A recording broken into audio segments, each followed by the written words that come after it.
ग्रंथ चल रहा है राजवार्तिक, आचार्य भगवान भट्टाकलंक स्वामी। सर्व विज्ञान घन अरहंत परमेष्ठि को जो कर्म मलों से रहित हैं, नमस्कार करके उमा स्वामी महाराज के सूत्रों की व्याख्या कर रहे हैं। कल अपन देख रहे थे सूत्र द्वितीय अध्याय का अंतिम, औपाधिक चरमोत्तम देह असंख्य वर्षायुषो नपवर्त्यायुष उपाध जन्म वाले और चरमोत्तम देह वाले और असंख्यात वर्ष की आयु वालों का काल मरण नहीं होता है। इसका मतलब शेष का होता है, और शेष का होता है इसके लिए दो दृष्टांत के रूप में यहाँ पर बात कही थी। आम्रफलादिवत और आयुर्वेद की सामर्थ्य से ऐसा ज्ञात होता है। ठीक, तो ऐसा कहा था। इसे औषधि से असाधाकरण दूर किया जाता है, उसी प्रकार विष आदि के द्वारा आयु ह्रास और उसके अनुकूल औषधि के आयु का अनपवर्तन देखा जाता है। अब और कहते हैं उसमें आगे, उदीर्णा में कर्म अपना फल देकर झड़ते हैं, अतः अकृत नाश की आशंका भी नहीं है। अब किसी को आशंका हो कि जो किया है उसका तो फल मिला ही नहीं, अकृत नाश, ठीक, यानी जो किया है उसका, जो भी करते हैं उसका फल मिलता है। कर्म रूप हुए हैं, आत्मा में कर्म बंद हुआ है तो कर्म बिना फल दिए नहीं जाएंगे, भले वो फल ज़्यादा दें कम दें जितना भी दें, लेकिन उनकी निर्जला तब होगी जब वो फल, उनका विपाक है, उनका उदय ही वो फल है, और वही उसके बाद निर्जरा है। तो इसलिए कह रहे हैं, यदि कोई सोचे कि उदीर्णा हो रही है तो उदीर्णा हो रही है, तो उदीर्णा के कारण में ऐसा ना सोचें कि भैया फल नहीं मिल रहा है। तो उदीर्णा में कर्म अपना फल देकर झड़ते हैं, उदीर्णा भी होती है तो फल देते हैं उतने समय। अतः अकृत नाश की आशंका भी नहीं है, यानी ऐसी आशंका मत करो कि कोई सोचे कि फल ना मिले, है ना। किया हुए का, जो किया है उसका नाश हो गया है। ना तो अकृत कर्म का फल भोगना पड़ता है और ना कृत कर्म का नाश ही है होता है। हाँ, हम अकृत का फल हम नहीं भोग सकते, हम जो भी फल भोगते हैं कृत का ही भोगते हैं, अकृत का तो बनेगा भी नहीं ना। हाँ, इसलिए कोई सोचे बिना किए फल मिल रहा है ना, और ना ही कृत कर्म का नाश ही होता है। तो जो किया है उसका भी ऐसा नहीं, अन्यथा मोक्ष नहीं हो सकेगा। यदि ऐसा मान लोगे आप तो मोक्ष नहीं हो पाएगा, क्योंकि अकृत का फल मिलते रहेगा तो फिर जो नहीं किया उसका भी फल मिलेगा, तो मोक्ष कैसे होगा? मोक्ष में भी फल की प्राप्ति हो जाएगी, तो मोक्ष नहीं हो सकेगा। ना दान आदि क्रियाओं के करने का उत्साह ही होगा। ठीक है, फिर दान भी क्यों करेगा आदमी? सोचे कि दान करने फल तो नहीं मिलने वाला है, तो दान करने में उत्साह भी नहीं आएगा। दान करने में उत्साह कब होता है? फल को देखकर उत्साह आता है। व्यापार करते हैं और कमाई रहती है तो आदमी को व्यापार में इंटरेस्ट आता है, और पता चले कि भैया तुम नौकरी करो तनख्वाह नहीं मिलेगी, लेकिन तो कौन करने को तैयार होगा? तो इसलिए कह रहे हैं दान आदि क्रियाओं के, दान आदि यानी सभी धार्मिक क्रियाओं का फल सबको पता है कि पुण्य फल होगा इसका, ठीक है। तो वो सब क्रियाओं के करने का उत्साह इसलिए बना रहता है अपने को। जब फल ही नहीं मिले, पता चला, तो कौन करे? बीज बोए और फसल ना निकलेगी तो बीज डालने की कौन मेहनत करेगा? तो दान आदि क्रिया के आरंभ के अभाव का प्रसंग आएगा, फिर कोई भी दान आदि क्रिया आरंभ नहीं करेगा, किसी भी प्रकार की क्रियाओं का आरंभ नहीं करेगा। और फिर कहते हैं किंतु कृत कर्म कर्ता को अपना फल देकर के ही नष्ट होता है। जो भी कृत कर्म है वो कर्ता को, जो उसका कर्ता है उसको फल देकर ही नष्ट होगा, बिना फल दिए नष्ट नहीं होगा।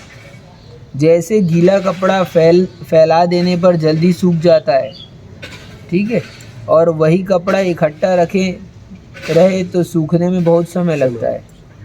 कोई आलसी रहते सीधा ऐसे कपड़ा ऐसे डाल देते हैं आश्चर्य नहीं समझना, हमने देखा है क्या कि कपड़ा ऐसे बस निकाले और ऐसे डाल दिए, 2 दिन तक कपड़ा बास और आने लगे उसमें।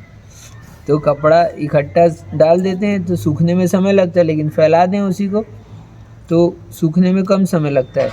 उसी तरह उदीर्णा के निमित्त से समय के पहले ही आयु झड़ जाती है, यही अकाल मृत्यु है।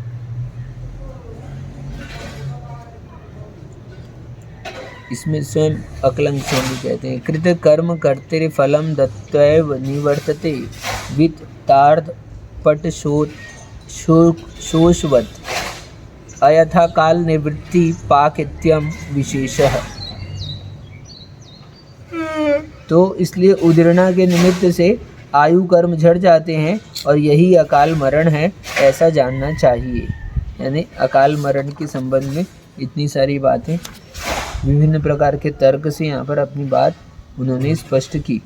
इस प्रकार द्वितीय अध्याय, इस प्रकार तत्वार्थ वार्तिक अलंकार में द्वितीय अध्याय समाप्त हुआ। 2 अध्याय जीव का वर्णन प्रारंभ किया था, 4 अध्याय में जीव का ही वर्णन है। पहले सामान्य से ज्ञान आदि का वर्णन, मोक्ष मार्ग का सम्यक दर्शन ज्ञान का वर्णन सामान्य से किया।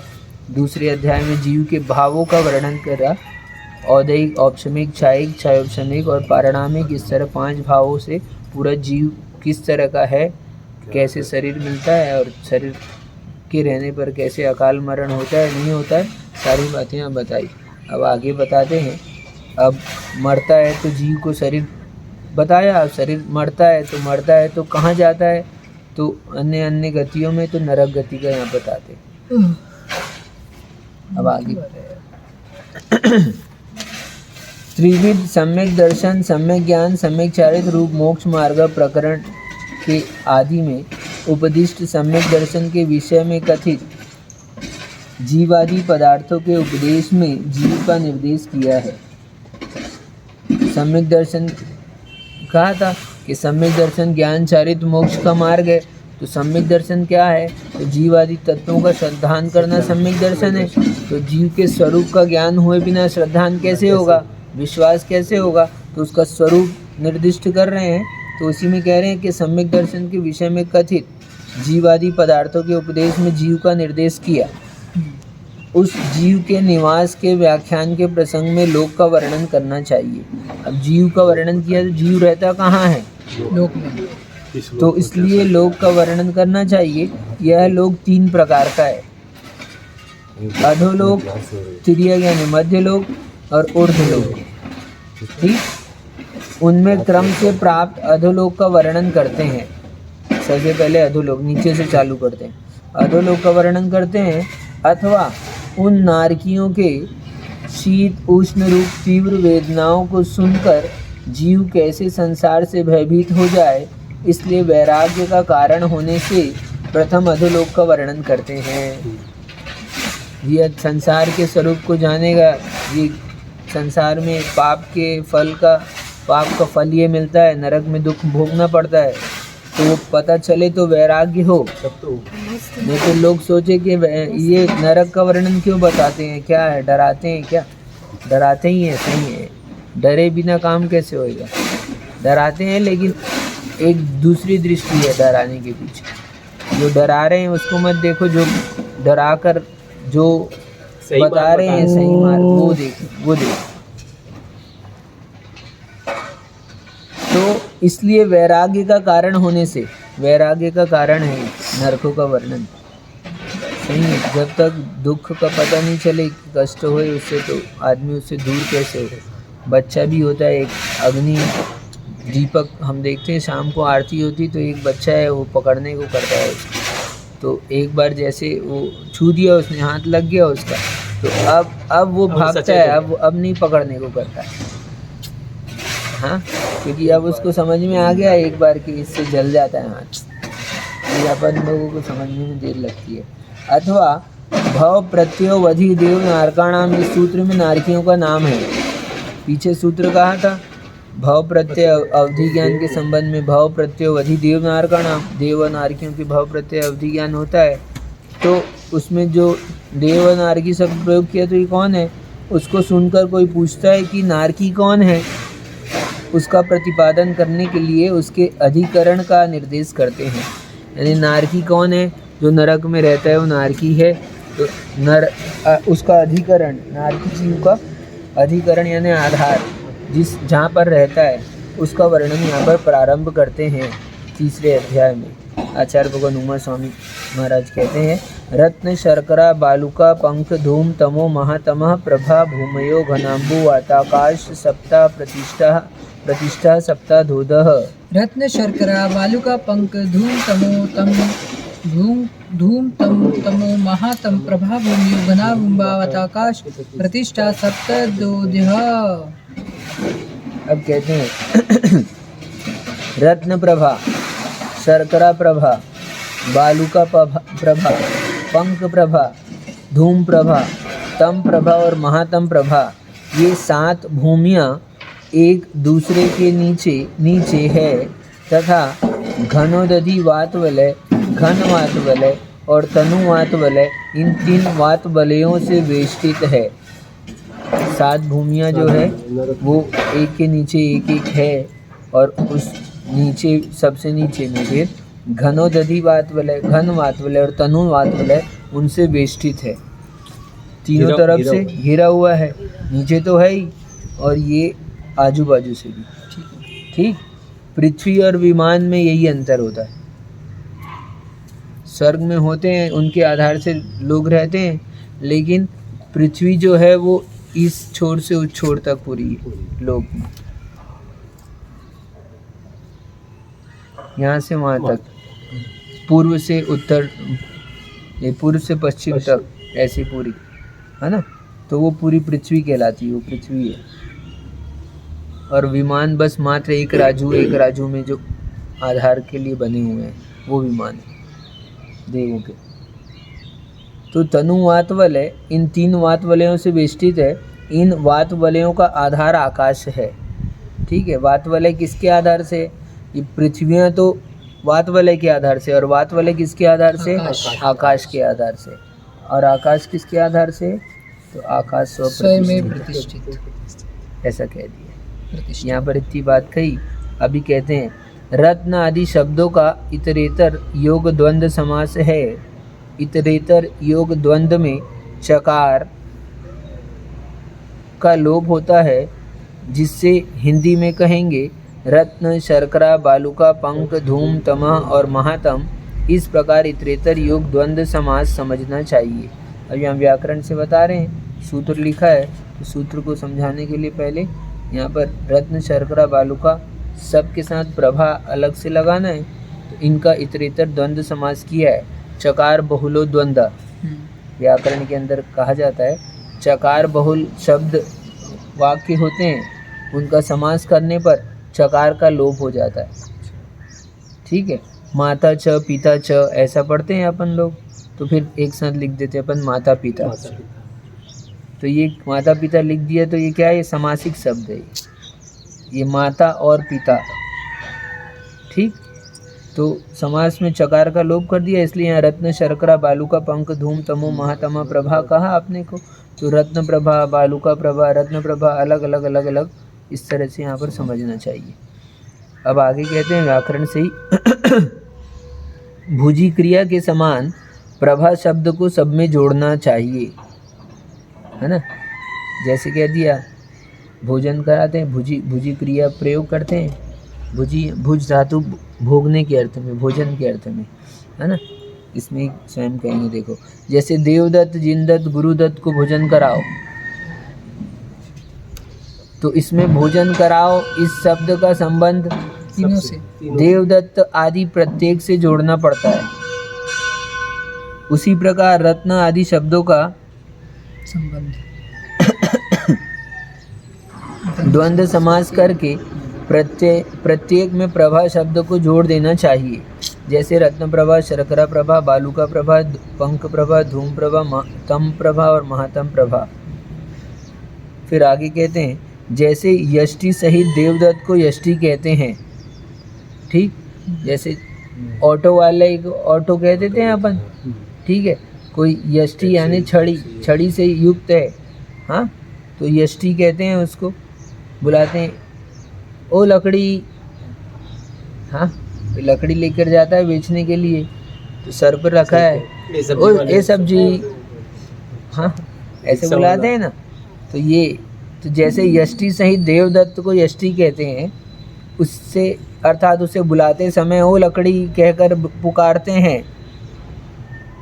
उसी तरह चित्र, वज्र, वैडूर्य, लोहिताक्ष, मसारगत्व, गोमेद, प्रवाल, ज्योतिरस, अंजन, मूल, अंक, स्फटिक, चंदन, वर्वक, बकुल और शिलामय नामक 16 प्रकार के रत्नों की प्रभा के समान प्रभा होने के कारण रत्न प्रभा आदि संज्ञा कही गई है।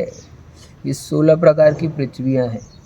ऐसे 26 प्रकार की पृथ्वियों का भी वर्णन करते हैं। ये जो अपन रत्न प्रभा पृथ्वी पढ़े हैं, इसमें ही एक के नीचे एक 16 पटल है ऊपर में। ऐसे मूल तो रत्न प्रभा पृथ्वी के 3 भाग किए हैं अपन ने, खर भाग, पंख भाग और अब बहुल भाग। इसमें नारकी आगे बताएंगे अपने को सब। नारकी जीवों का निवास मात्र अब बहुल भाग में है। उसके ऊपर खर और पंख भाग में देवों का निवास है। जो हम भवनवासी देव कहते हैं, वैंतर देव कहते हैं, इनका मूल निवास, इनके भवन बने हुए हैं इसके नीचे, अंडरग्राउंड, इसी पृथ्वी में। हाँ, इस पृथ्वी के नीचे, हाँ, और उनके भवनों में अकृत्रिम चैत्यालय है। तो आपको अब शंका हो सकती कि अब उनके चैत्यालय के ऊपर हैं क्या? तो उनके चैत्यालय के ऊपर नहीं है, क्योंकि जो 2.5 द्वीप जितना जम्बूद्वीप जहाँ मनुष्य लोग रहते हैं, उससे बहुत असंख्यात द्वीप समुद्र आगे जाकर उतनी दूरी के बाद में उनके बाहर में उनके भवन है नीचे है, लेकिन है नीचे नीचे जाके बाहर आओ। बहुत ठीक नीचे में नहीं मिलेंगे आपको, लेकिन बहुत दूर जाकर उनके भवन। ठीक नीचे तो इंद्रक बिल मिलेगा, ऊपर इंद्रक विमान मिलेगा, नीचे प्रथम नरक का प्रथम बिल मिलेगा। तो खर और पंख भाग में आगे सब बताएंगे। यहाँ पर कहते हैं 16 प्रकार की पृथ्वियाँ बता दी आपको। हम लोग रहते हैं चित्रा पृथ्वी पर। चित्र, वज्र जो रत्नो हीरा होता है, वो भी पृथ्वी का एक है, वो उसकी भी लेयर होती है, वो पृथ्वी वज्रमय। वैडूर्य, लोहिताक्ष, ये सब पृथ्वी के भेद है। मसारगत्व, गोमेद, ठीक। प्रवाल, प्रवाल जो है यद्यपि वृक्ष होता है लेकिन वो पृथ्वी का एक है। प्रवाल पिष्टी आती है आप, है ना, वो समुद्र के भीतर में मूंगा जिसको कहते हैं अपन, हाँ, वो मूंगा ही प्रवाल है। वो वृक्ष रूप रहता है लेकिन पृथ्वी का एक है। समुद्र में बहुत गहरे पानी के भीतर में वो ऐसे, आपने कहीं वो देखा होगा टीवी में, तो ऐसे पेड़ होते हैं ऐसे, वाइट कलर का ये रहता है, नहीं, ऐसे गुच्छा होता है, फूल का गुच्छा होता है ना ऐसा, तो ऐसे वो प्रवाल होते हैं पूरे ऐसे। मतलब वो वनस्पति का ही नहीं है। वनस्पति का एक नहीं है, वो पृथ्वी का एक है। पृथ्वी का एक। तो वो प्रवाल है, उस प्रवाल की पिष्टी बनाई जाती है, वो औषधि के रूप। ये तो मूंगा मतलब पृथ्वी का एक रत्न, ये जो पहना हुआ रत्न, है। हाँ। ज्योतिरस, औषधि में प्रयोग होता है ज्योतिरस, डॉक्टर साहब। अंजन, मूल, अंक स्फटिक, चंदन, एक वृक्ष वाला चंदन होता है वनस्पति का, एक पृथ्वी का एक चंदन होता है। अच्छा, चंदन में पृथ्वी, यहाँ आपको नहीं पता चले, दक्षिण में जाओगे आप, एक देखना लाल चंदन आता है गोल, हाँ, ऐसी मिट्टी मिट्टी रहती, मिट्टी टाइप का दिखता है अपने को, गोल ऐसे ढेले ढेले में, वो चंदन, वो पृथ्वी का एक है वो, है ना। और एक वो चंदन लकड़ी वाला वनस्पति का एक।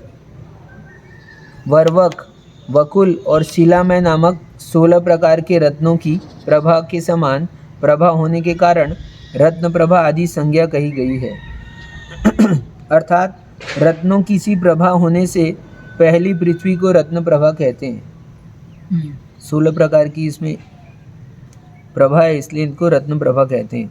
शर्करा रूप मोटी मोटी रेत की प्रभा के समान प्रभा होने से शर्करा प्रभा, बालुका की प्रभा के समान प्रभा वाली बालुका प्रभा, कीचड़ के समान प्रभा वाली पंक प्रभा, धूम के समान प्रभा वाली धूम प्रभा, तम अंधकार के यानी वैसा समान होगा। प्रभा वाली तमह प्रभा और महाअंधकार के समान प्रभा से युक्त महातम प्रभा है। प्रभा यानी आभा।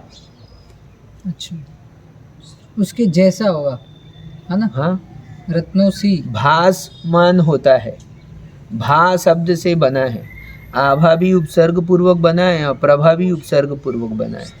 ठीक, तो वैसा भासित होता है, वैसा आभास होता है, वैसा हमको दृष्टिगोचर होता है। वो भासित होता है, उसको बताते हैं ये इसका प्रभाव बहुत है, तो उसका आभा, उसका प्रभाव, उससे प्रभा है ना, उसका तेज, वो प्रभा है। तो शर्करा प्रभा यानी अपने को शर्करा सुनने से शर्करा ध्यान आती। शर्करा का नाम भी शर्करा क्यों पड़ा है? ये शर्करा पहले शक्कर होती थी, ऐसा नहीं है। ये शर्करा यानी बालू जैसे ऐसे टुकड़े टुकड़े होते हैं ना, ऐसे, तो उस मोटी मोटी रेत के टुकड़े हैं, वो शर्करा कहलाते हैं। और उन शर्करा के कारण से शक्कर को हम शक्कर कहते हैं। पत्थर बोल रहे क्या? हाँ, मोटी रेत होती है ना, हाँ। ठीक है, हाँ, वो शर्करा कहलाती है। ठीक है। तो उनकी भी आभा अलग होती है एक, ठीक है। रत्न और रत्न से ही शर्करा, उस रत्नों की आभा जैसी रहती है वैसी आभा नहीं रहती, लेकिन उससे थोड़ी हीन आभा रहती है। लेकिन शर्करा में भी आभा रहती है, यानी रेत में भी आभा रहती है। हाँ, अपन देखते हैं ना, कहा जाता है मृग मरीचिका, वो बालू में जल जैसा दिखता है, ठीक है। हाँ, तो उनकी भी आभा होती है। और इसी रेत से ही इसलिए कांच बनाए जाते हैं, रेत से। तो शर्करा के समान मोटी मोटी रेत के समान जिनकी प्रभा होती है वो शर्करा प्रभा होती है। जो भी शास्त्र में जिनकी संज्ञा जैसी दी गई है वो बिना कोई कारण के नहीं दी गई। उनका कोई ना कोई कहीं ना कहीं से रीज़न है, कोई ना कोई रिलेशन है, कहीं ना कहीं से कनेक्शन है, लिंक है, निमित्त है। ऐसा तब उन संबंध से उसका नाम ऐसा रखा गया है। तो फिर कहते हैं बालुका प्रभा, बालू के समान प्रभा वाली बालुका प्रभा है। कीचड़ के समान कीचड़ की भी प्रभा होती है। कीचड़ वो पंख प्रभा है। धुआं रहता है तो धूम के समान धूम की प्रभा वाली धूम प्रभा है। अंधकार में भी आभा होती है, तो अंधकार के समान प्रभा वाली तम प्रभा। और महाअंधकार, एक अंधकार एक महाअंधकार होता है, घोर अंधकार, तो महातम प्रभा, ऐसे ये नाम दिया।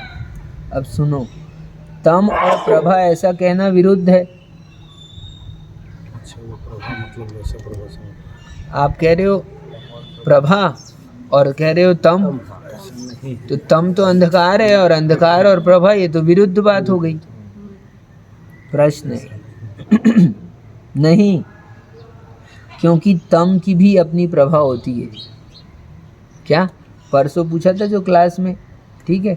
अंधेरे में कुछ दिखता है कि नहीं दिखता? अंधेरा दिखता है, तो अंधेरा दिखता है ना। तो वही समझना यहाँ पर। तो तम की भी अपनी प्रभा होती है।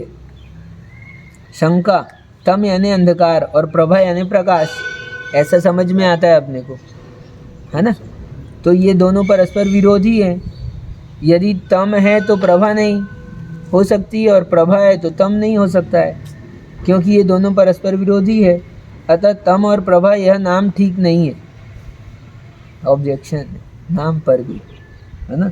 अकलंक स्वामी है, कोई चीज़ बात को रखने के लिए कहते हैं। समाधान, यह शंका उचित नहीं है, क्योंकि तम की भी एक अपनी आभा होती है। केवल दीप्ति का नाम ही प्रभा नहीं है, नहीं तो कोई दीप्ति को ही प्रभा समझे। दीप्ति यानी तेजस, शरीर के कारण का जो कार्य है वो दीप्ति कहलाता है। हर एक जीव में तेजस शरीर तो होता ही होता है, ठीक।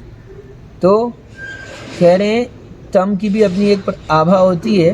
केवल दीप्ति का नाम ही प्रभा नहीं है, किंतु द्रव्यों की जो अपनी एक ऊर्जा या विशेष सलोनापन होता है, उसी के सन्निधान से मनुष्य आदि में यह समव्यवहार होता है कि यह स्निग्ध कृष्ण प्रभा वाला है। जो उन द्रव्यों की अपनी एक ऊर्जा होती है, एक विशेष जो उनका सलोनापन होता है, जो भी उनका अनुभव में अपने को आता है, फील होता है, एक है ना, हर एक द्रव्य का अपना एक आभा होती है, उसको कह रहे हैं यहाँ। उसी के सन्निधान से मनुष्य आदि में यह समव्यवहार होता है कि यह स्निग्ध कृष्ण प्रभा वाला है और यह रुक्ष कृष्ण प्रभा वाला है। इसलिए तम और प्रभा में परस्पर विरोध नहीं है, अर्थात जब तम की प्रभा सिद्ध है, तब जिसमें अंधकार की सी प्रभा हो, वह तम प्रभा भूमि है। यदि बाह्य प्रकाश की अपेक्षा कही जाती है तो अविशेषता का प्रसंग आ जाता है। अब यहाँ लास्ट में कह रहे हैं, यदि आप बाह्य प्रकाश से मानोगे, बाह्य प्रकाश से उसकी प्रभा मानोगे तो अविशेषता हुई, हो तो बाहर की हुई, उसकी विशेषता कहाँ कहलाई? तो वो विशेषता से रहित हो गया, और विशेषता से रहित कुछ नहीं है। इसलिए हर एक द्रव्य की अपनी प्रभा होती है, अंधकार की भी प्रभा है। इसलिए तम प्रभा कहना हमारा नाम यह सार्थक है, व्यर्थ नहीं है। सलोनापन यानी दीप्ति को ही कहना चाहते हैं, विशेष ऊर्जा को कहना चाहते हैं। विशेष सलोनापन। ठीक।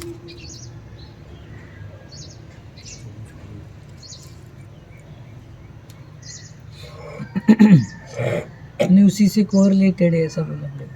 हाँ, अब एक उसका कुछ न कुछ विशेष दीप्ति रूप कार्य है।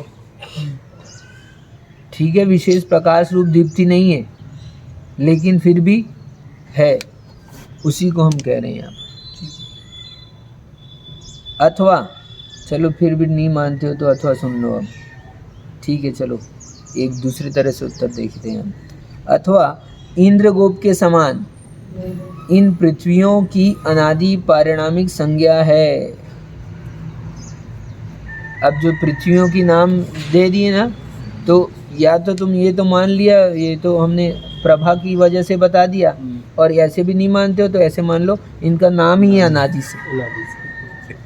जैसे इंद्रगोप नाम है, इंद्रगोप एक कीड़ा होता है लाल रंग का, मखमली कीड़ा, बारिश के समय में होता है, यहाँ पर बहुत देखने को मिलता है, जंगलों में, वृक्षों के पास, आसपास। इतना सुंदर दिखता है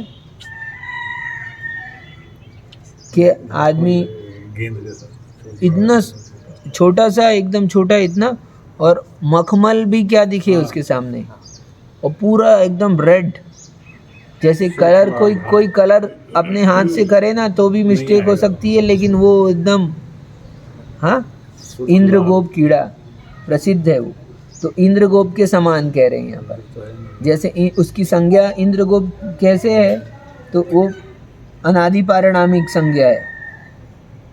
क्या किसी ने रखा नहीं है नाम, उसका नाम इंद्रगोप। गाय का नाम गाय जैसे रूढ़ में है, हाँ, ऐसे उसका नाम रखा नहीं गया, ये अनादि पारिणामिक संज्ञा है। ये संज्ञा सूर्य, चंद्रमा, तारा, ये सूर्य का नाम किसने रख दिया? सूर्य हम लोग बोलते हैं, तो अनादि पारिणामिक संज्ञा है। तो ऐसे जैसे वीर बहुटी, उसको वीर बहुटी भी कहते हैं इंद्रगोप को। इंद्रगोप या किसी कीड़े की संज्ञा अनादि स्वाभाविक या रूढ़ है, क्योंकि इसमें गोप या तिथि इंद्रगोपः इस व्युत्पत्ति की अपेक्षा नहीं है। क्या? नहीं तो कोई इंद्रगोप कहे, इंद्रगोप इंद्र का गोपन करे, वो इंद्रगोप, तो वो इंद्रगोप तो सूक्ष्म इतना सा कीड़ा है, वो इंद्र का गोपन कैसे करेगा, है ना? लेकिन फिर भी उसका नाम क्या है? इंद्रगोप है। क्यों है? अनादि पारिणामिक है। तो ऐसे ही इनकी ये प्रभा ना भी मिले, मान लो आपको, चलो तम प्रभा नहीं भी मानते हो आप, तो आप नाम मान लो इसको। कौन सा नाम? अनादि पारिणामिक से। उसी प्रकार तम प्रभा आदि संज्ञा भी अनादि पारिणामिक रूढ़ समझना चाहिए। परंपरा से, रूढ़ से है, अनादि से है, हम नहीं कह रहे उसको। आगे कहते हैं सूत्र के प्रतिपादन का उपाय होने से भेद में रूढ़ी शब्दों के आगमकत्व के अवयवों के अर्थों का अभाव है। कह रहे हैं सूत्र का प्रतिपादन का उपाय होने से, या आपने जो भेद में रूढ़ी शब्दों का आगमकत्व के अवयव के अर्थों का के रूप में प्रयोग किया, तो इसका अभाव है। कह रहे हैं क्या? रूढ़ शब्दों का आगम के अर्थ में अभाव है। तो कह रहे हैं ऐसा नहीं कहना चाहिए। शंका देखो, अभी इसी को वार्तिक कहा है, अभी इसको व्याख्या करते हैं इसकी। यदि ये शब्द अनिमित्तिक है या रूढ़ है तो इनके भेद में गमकत्व का अभाव होगा, क्योंकि अनादि पारिणामिक पदार्थ के अवयव नहीं होते। अब कह रहे हैं कि आप यदि इनको अनादि पारिणामिक कह रहे हो, रूढ़ी से कह रहे हो, तो इनके गमकत्व का अभाव होगा। क्यों? क्योंकि अनादि पारिणामिक पदार्थ जो है उसके कोई अवयव नहीं होते। तो आपको उसका बोध कैसे हो गया? उनके भेद कैसे आपने जान लिए? भेद पने का भेद नहीं जान सकते अपन, ऐसा कह रहे हैं। यदि अनादि है तो हाँ, तो समाधान देते हैं ऐसा नहीं कहना चाहिए, क्योंकि ये सूत्र के प्रतिपादन का उपाय है। इन अनादि रूढ़ शब्दों में भी अपना अर्थ प्रतिनियत है। यद्यपि ये अनादि से रूढ़ हैं, फिर भी इनका अपना अपना अर्थ प्रतिनियत है। उस शब्द का वही अर्थ, ठीक ऐसा। इसलिए निबंधन स्थान से शब्दांतर को प्रकट करते हैं तथा इनके द्वारा अपना अर्थ कहा जाता है। अर्थात अवयवों के अर्थ भेद से शब्दों में भेद माना जाता है, परंतु रूढ़ी शब्दों में अवयवों का अर्थ लिया नहीं जाता। अतः उनका कोई भेदक ना होने से रूढ़ी शब्द परस्पर भिन्न नहीं हो सकते। ठीक, जो आपने रूढ़ी शब्द कहे, ये रूढ़ी शब्द कहे, तो रूढ़ी शब्द के कह रहे हैं कि ये उनके भेदक नहीं है, अलग अलग, तो इनका आप संबंध परस्पर भिन्न हो सकते हैं। ये सब शब्द जो है ना, ये रूढ़िवशात प्रयोग किए जा रहे हैं, लेकिन फिर भी परस्पर भिन्न अर्थ को कह रहे हैं। अभी और देखते हैं एक बार। रत्न प्रभा आदि शब्द भी रूढ़ी है। अवयवों का अर्थ यहाँ भी नहीं लिया जा सकता, अतः इनके भी परस्पर भेद नहीं कहा जा सकता। ऐसा कहना भी उचित नहीं है। यानी वो कह रहे हैं कि परस्पर भेद मत कहो। रत्न प्रभा है ना, हमने ये दो शब्द हैं, अलग अलग शब्द हैं और मिला के प्रयोग किए हैं, और हम इनको रूढ़ी शब्द कह रहे हैं। ये अवयव रूप में तो नहीं पाए जाते, रूढ़ी शब्द हैं तो अवयव रूप में नहीं है, तो फिर इनके इस संबंध में तर्क दे रहे हैं। क्योंकि रत्न प्रभा आदि संज्ञा शब्दों का भिन्न भिन्न रूप से प्रतिपादन करने वाला सूत्र मौजूद है, अर्थात शब्द की शक्ति का ग्रहण व्याकरण, आप्तवाक्य, व्यवहार वाक्य, विशेष प्रयोजन के सन्निधान आदि से होता है। अब जो हमने शब्द का प्रयोग किया है, उन शब्द के अर्थ का, उन शब्द की शक्ति का जो ग्रहण है वो किन किन कारणों से होता है? या तो व्याकरण से देखो आप, क्योंकि शब्द यदि है तो व्याकरण से सिद्धि होती है, और सभी शब्द व्याकरण से सिद्ध हो ऐसा जरूरी भी नहीं है। अब जैसे हमारा स्यात् शब्द है, तो स्यात् शब्द है तो हम व्याकरण से नहीं सिद्ध होता है, तो ये निपातिक शब्द है, इसमें व्याकरण के नियम नहीं लगते, वो निपात शब्द कहलाते हैं। और व्याकरण तो बाद में तैयार होती है। क्या? जो भी भाषा है उस भाषा पहले रहती है, और भाषा का व्याकरण बाद में बनता है। मतलब उसको जो लोक में प्रचलित है भाषा, तो अब ये भाषाओं का कलेक्शन किया है लोगों ने, और बुद्धिमान जीवों ने देखा कि ये भाषा ये प्रयोग करते हैं, तो इनके पीछे कारण क्या है, तो वो भाषा का प्रयोग देखकर उसके कारण को वहाँ पर स्थापित करके व्याकरण शास्त्र की रचना की। तो व्याकरण जो है वो बाद में बनी है, भाषा पहले से है। तो व्याकरण के द्वारा या फिर आप्त के वाक्य हैं, भगवान के वचन है ऐसे, या फिर व्यवहार वाक्य है, बहुत सारे व्यवहार वाक्य प्रयोग किए जाते हैं, उनका कोई व्याकरण नहीं है, तो वो व्यवहार वाक्य कहलाए, यानी प्रयोग में आते रहते हैं। अब तुम पूछो ये कैसे बना शब्द, तो उसका कोई व्याकरण नहीं मिलेगा। ठीक, तो व्यवहार वाक्य हो गए। और विशेष प्रयोजन, और व्यवहार के अलावा भी कोई विशेष शब्द हैं, है ना, वो विशेष प्रयोजन से प्रयोग किए जाते हैं। तो ऐसे सन्निधान आदि से होता है।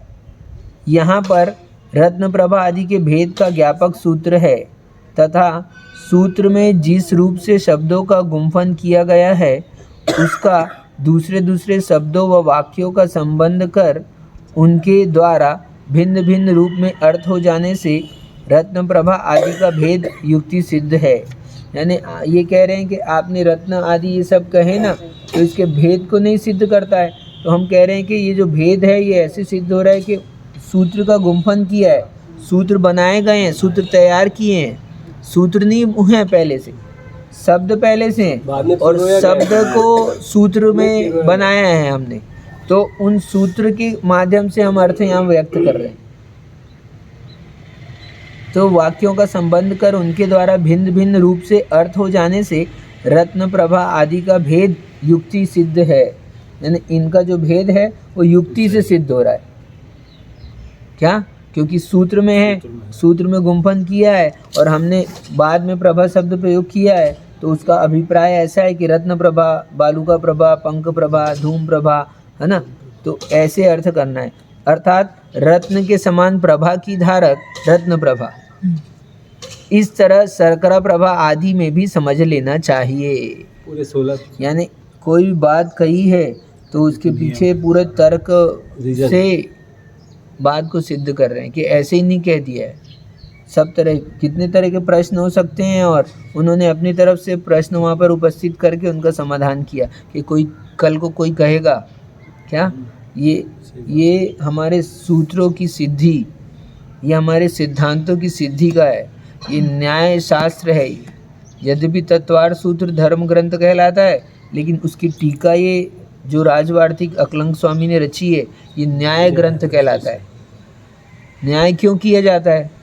किसी का जमीन जायदाद है, उसका ये भी मालिक है और ये सिद्ध करना है हमको, तो उसके लिए न्याय की ज़रूरत पड़ती है। न्याय से हम उसकी संपत्ति की सिद्धि करते हैं। तो यहाँ न्याय से हमारे सिद्धांतों की सिद्धि कर रहे हैं, ऐसा कहा। आगे कहते हैं यहाँ भूमि का ग्रहण आधार बताने के लिए है। यहाँ भूमि कहा, रत्न प्रभा, बालुका प्रभा आदि ये सात भूमियाँ हैं। तो ये भूमि का ग्रहण जो किया है ये आधार बताने के लिए। जैसे स्वर्ग के पटल भूमि के आधार के बिना ही ऊपर ऊपर अवस्थित है, ठीक, उनका आधार नहीं, तो वैसे नरक का वास नहीं है, नरकों का वास नहीं है। स्वर्ग के पटल हैं, ऊपर ऊपर बिना आधार के स्थित हैं, वैसे नरकों का वास नहीं है, किंतु ये भूमियों का आश्रय लेकर अवस्थित है। इस प्रकार अधिकरण विशेष का ज्ञान कराने के लिए सूत्र में भूमि शब्द को ग्रहण किया है। स्वर्ग भूमि ऐसा नहीं बोलते, नरक भूमि ऐसा बोलते हैं। बताया ना हमने पहले, भूमियों है ना, अष्टक भूमियाँ क्यों नहीं कहते? प्रभा भूमियों, क्योंकि वो भूमि का आश्रय से, नरक स्वर्ग नहीं है, भूमि के आश्रय से। हाँ, यद्यपि वो पटल रूप ही है फिर भी, लेकिन वो एक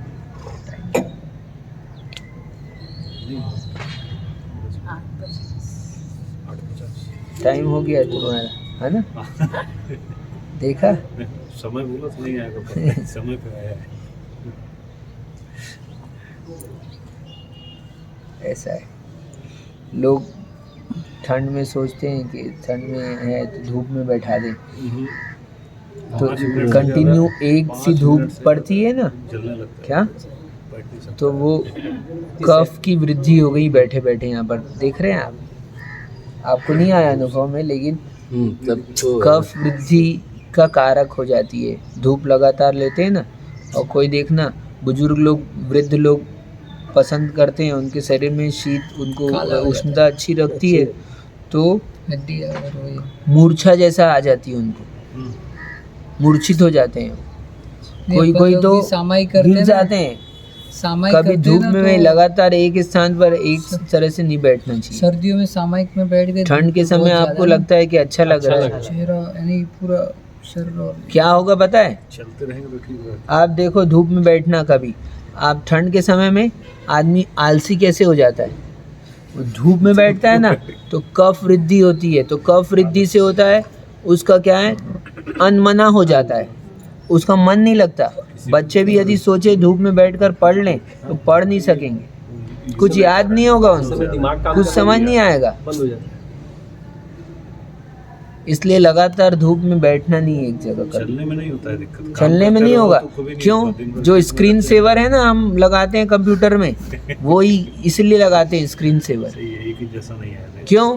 क्योंकि वो एक ही पिक्चर रहने से क्या होगा, वो स्क्रीन फट जाएगी, बहुत जल्दी खराब हो जाता है, पिक्सल्स खराब हो जाते हैं, पॉइंट्स बिल्कुल खराब हो जाएगी। इसलिए क्या करते हैं, चेंज होते तो चेंज करते रहते हैं पिक्चर, वो चेंज होता रहता है, तो क्या होता है, रेज एक सी नहीं पड़ती उसमें, तो स्क्रीन ज़्यादा दिन चलती है। ठीक, तो हमारी स्क्रीन ज़्यादा दिन चलेगी कब, चलते फिरते रहना। है ना? एक जगह लगातार ऐसे बैठ जाएंगे तो ठीक। इसलिए